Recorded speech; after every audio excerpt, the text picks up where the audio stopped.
कचनार गोश्त की बहुत ही लज़ीज़ रेसिपी आपके साथ शेयर करूँगी, आपको खाकर मज़ा आ जाएगा। बीफ को डाल देंगे प्रेशर कुकर में, 2 ग्लास डाल देंगे पानी, साबुत प्याज़ 2 अदद डाल देंगे, आधी चम्मच नमक, प्रेशर कुकर का ढक्कन बंद करके इसको 15 मिनट के लिए गोश्त को गला लेंगे।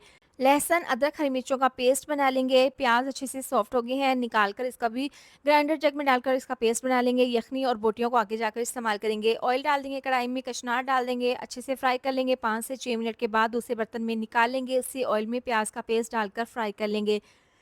थोड़ी देर के बाद लहसुन, अदरक, हरी मिर्चों का पेस्ट, टमाटर डालकर मिक्स कर लेंगे। अब इसमें डाल देंगे नमक, कुटी हुई लाल मिर्च, पिसी हुई लाल मिर्च, हल्दी पाउडर, धनिया पाउडर, पिसा हुआ गरम मसाला। मसाले को भून लेंगे, थोड़ा-सा पानी डाल देंगे ताकि मसाले जले नहीं। अब इसमें बीफ डालकर भून लेंगे और इसमें दही डालकर अच्छे से मिक्स कर लेंगे। थोड़ी देर के बाद फ्राई की हुई कचनार डाल देंगे। अच्छे से मिक्स करने के बाद इसमें स्टॉक डाल देंगे, यखनी डालकर मिक्स करके 10 मिनट के लिए दम वाली आँच पर पकाएँगे। बहुत ही लज़ीज़ कचनार गोश्त तैयार है।